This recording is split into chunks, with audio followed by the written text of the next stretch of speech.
Okay, so this morning what we're going to tap into is a couple of gold issues. I might talk a little bit about how time travel, space continuum, time, space, and continuum works, domino effect, explaining a little bit about parallel dimensions, the hotel market failure, and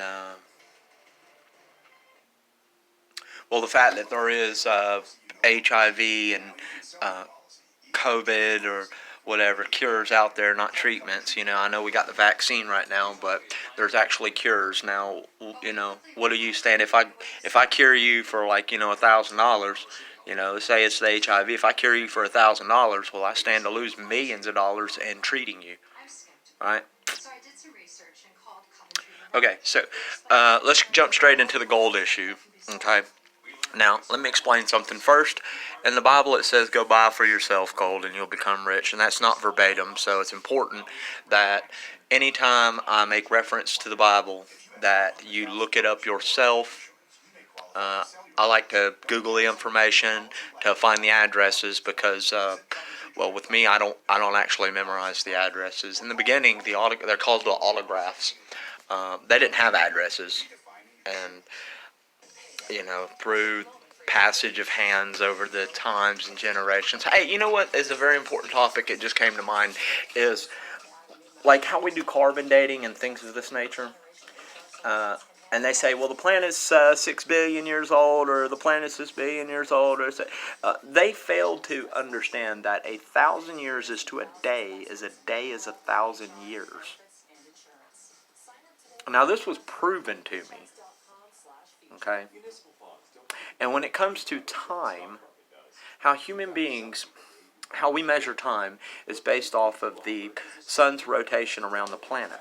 I have a 24-hour scale, and with my other thesis, I guess you could call it, it's not theory, it's a fact, that it could actually slow the rotation of the planet down and slow it down. But getting back to my point, and that's what solar panelism, getting back to my point of 1,000 years is to a day is 1,000 years, is God can literally take 1,000 years and put it into one day's time as we understand it.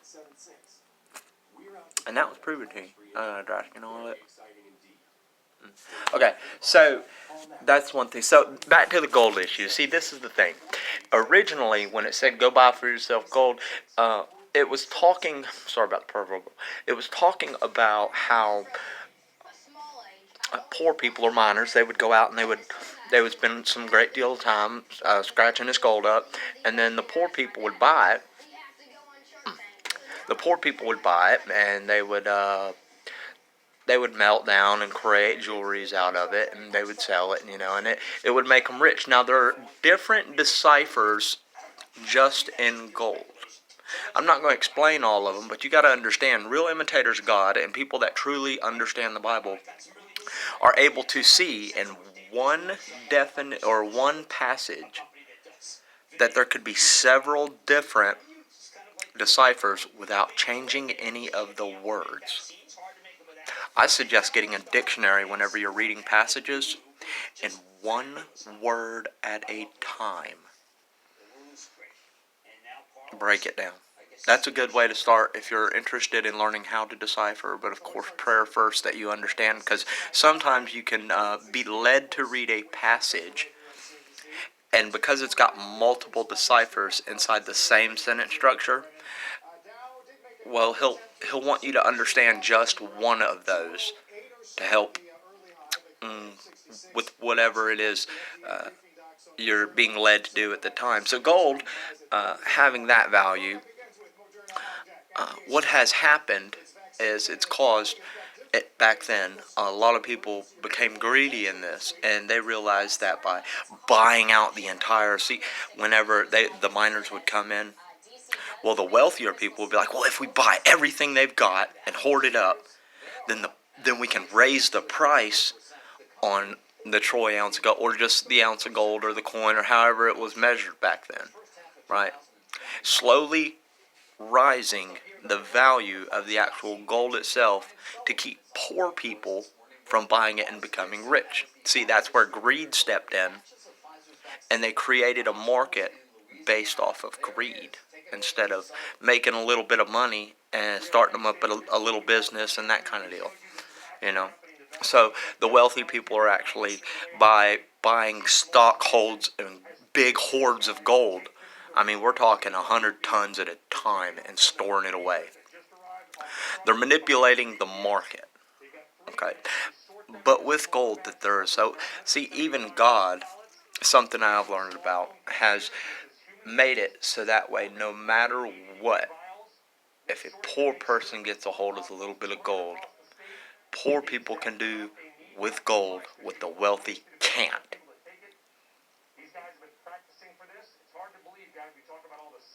That's how many different deciphers there are with gold. Okay, some things I want y'all to start paying attention to is there's a fusing going on right now. Okay, you can look that up as well. And if you look at, like, say, old rusty ports by the lake or by the creek and stuff like that, you'll notice like a big old huge iron nail. Okay, well, gold is fusing to it. I even checked a mud dauber nest, and if you notice, and they're like, well, it's too shiny, that can't. No, hold on a second. You got to remember, most of what media produces about gold, a lot of times is a lie. Like sending somebody to the West Coast looking for gold when there's a whole bunch over here on the East. Now, there's different types of gold and there's different colors of gold. You can just about get gold in any color there is. I like the true orange, naturally 999 formed. Okay, I truly like that. But there's a lot of different uses for gold. And I'm calling for a 5% gold increase on technology. Now, we have had a gold increase in our technology, but this idea also was stolen from me as well. I have a lot of different wealthy people higher up, and that has to do with being spiritually rich. Okay, because when you're spiritually rich, what happens is the poor people that are spiritually rich, well, you got to understand that, like devil worshippers and stuff, they stick with more of a pyramid. Okay, and the ones that are considered towards the top of the pyramid, they go down to the bottom of it, those that are spiritually rich, and that's why they're trying to keep you poor, keep you in prayer, and make sure you have a strong relationship with God. That way, when you have an idea, an opinion, they can bank on it. Literally, they bet on this stuff. Okay? And they rob poor people left and right. And they're like, well, it's good for you that you're poor, and it's better to be poor and everything like that. But if you want any kind of financial wealth stuff, well, you got to worship the devil if you. Nah, that's bullshit. That's bullshit. You'll become a footstool. I'm already making footstools out of some major players out there. Yeah. And I live in a hotel. Look, I got like $3 and change on the counter right over there, and I'm gonna make a footstool out of some of the most wealthiest people on this planet. But they fail to realize that some of the most wealthiest people on this planet are also some friends of mine. Right. So what it is another greater understanding is that those that are into the devil worship, and they had the devil worship to rise up and become wealthy. I'm not going to do that. But what it is the highest part of their considered pyramid is the devil. That means they can't, like say, by being spiritually rich, reach any higher than that to get assistance, to get prayer, to get they can't reach any higher than that. That is the peak of their spiritual richness. And get this, human beings are designed to be greater than the angels in heaven. Okay. Now, if we're greater than them by design, and then the ones that were cast down, right? Well, that makes us 2 times greater than them. And if we're 2 times greater than them, and them are the peak of how high up a devil-worshipping wealthy person can reach, then of course they're going to try to rob through all thoughts known, It's KJV. Oh yeah, that's another one. Anyway, before I jump off. So of course they're going to try to do that because they know we have a great relationship with God. We got a great relationship with Christ. We do. And there are a lot of other cultures out there that look at Jesus Christ as a rabbi, Rabboni, and I'm cool with them too. I'm cool with a lot of Indians. I'm cool with a lot of Patels. I'm cool with a lot of these people, even if we've got a different understanding in culture, right? Because to be children of God, and that's Ephesians 5:8, for you once full of darkness, I have given you light unto the Lord. Go and live as children of the light. Right. So that's a very important factor, you know. And let's see, what was the other point I was going to get at? It was, let's jump into, let's say, okay, so domino effect. Okay, now it suggests that it's like the pay it forward factor. You know, it's like the pay it forward factor. You know, if I do something good to this person, I do not expect that person to owe me. I'm not doing any of these issues. All I can do is hope and in prayers that in doing something good for somebody without questioning their culture, that in return, what will happen is it'll continue to go forward. And that's how forgiveness works, you know. Now, there's a misunderstanding on to forgive somebody. And then by definition, and in our native language, when we forgive somebody, we're pretty much saying we accept your apology and you didn't get a chance to apologize. You know. But only one person can give true forgiveness, that's Jesus, and I can't do that. All I can do, I can forgive. If you do me wrong, I can forgive you, and there's two reasons I'm going to do that. One, because the first domino that was truly kicked over in forgiveness happened thousands of years back, 2020 some years back, right? Okay, and when he kicked that domino over, it started kicking over dominoes throughout the world. All right. So when I do it, I'm doing it for a couple of reasons. One, if me and another person have a dispute over something, and then I, so you know what, I forgive you, bro, and I just keep walking, right? Okay, so a week later, I done forgot about the issue. But if the other person is still upset over it, he's carrying around all this upset anger and pent-up aggression all inside of him and stuff. And if he would have just went ahead and accepted that forgiveness and maybe even said, you know what, I feel like you were wrong too. I'm going to go ahead and forgive that. I can't carry around that anger. I ain't going to do it. Next thing you know, I'll be walking down the road and I'll be tripping and all kinds of stuff. And you might have a little foothold there.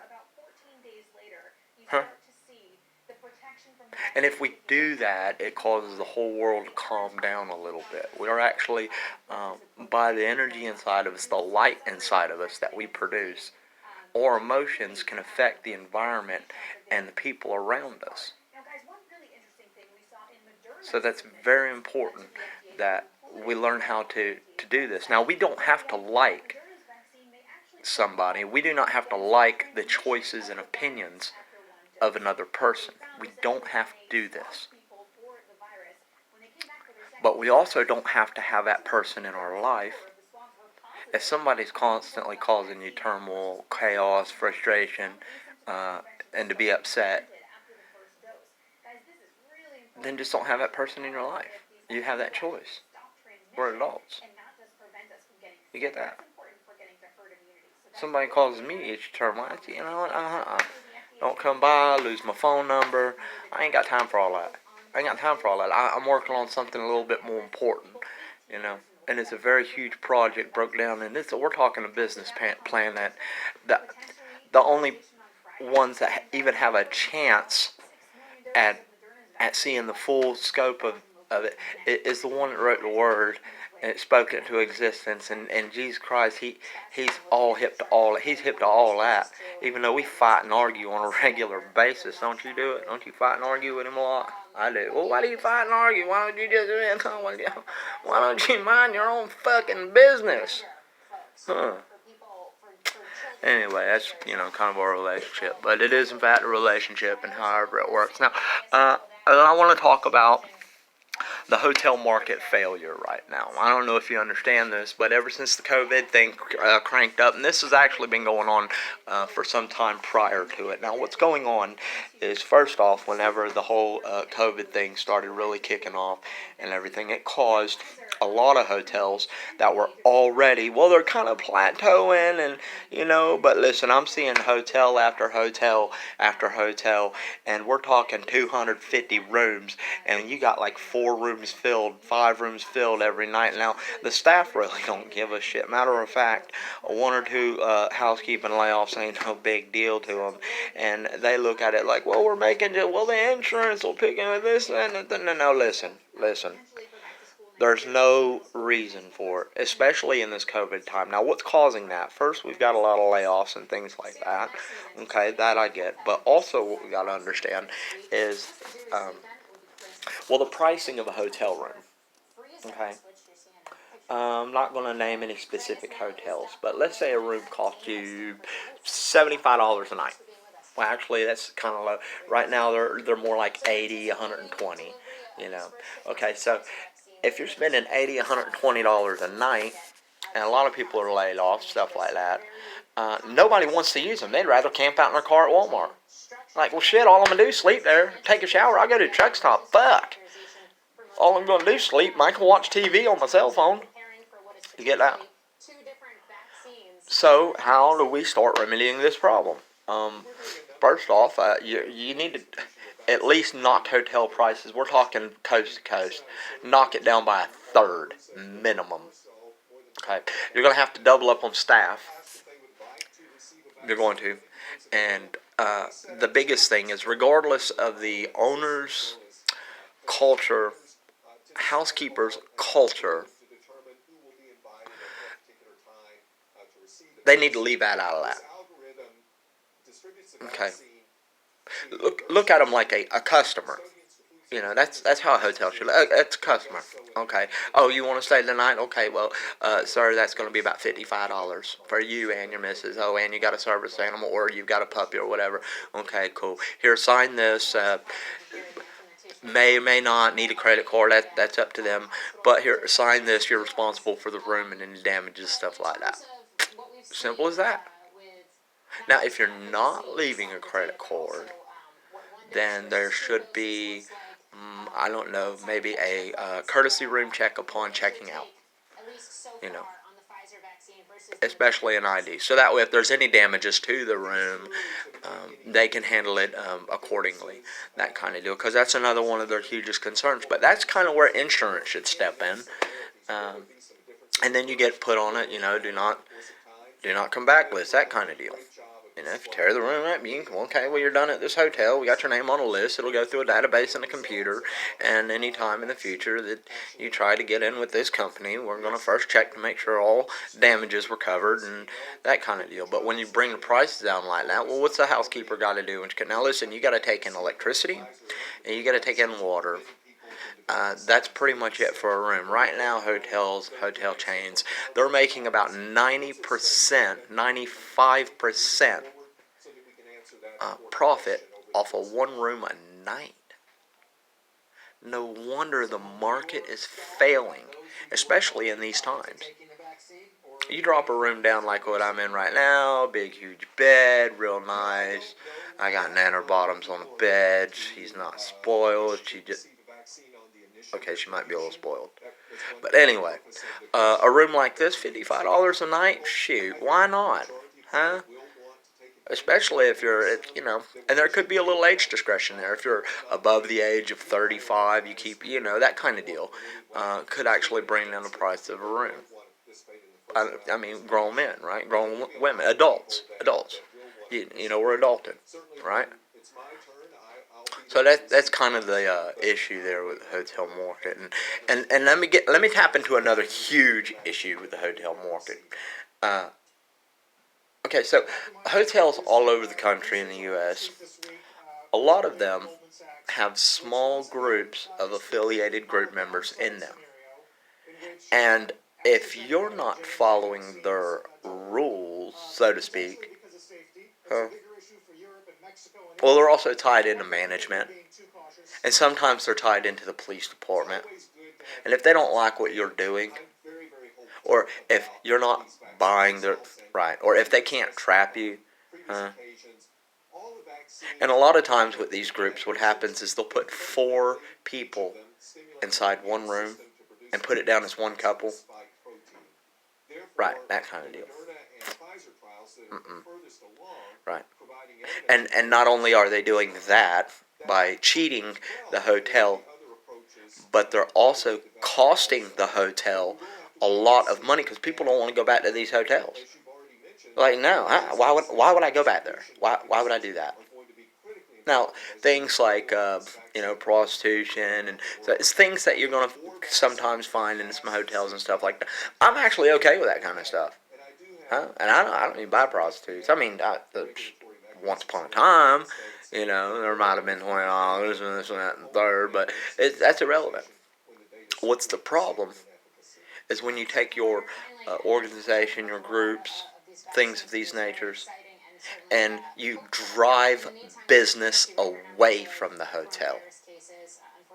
And not only are you driving away business, but you're also cheating the system.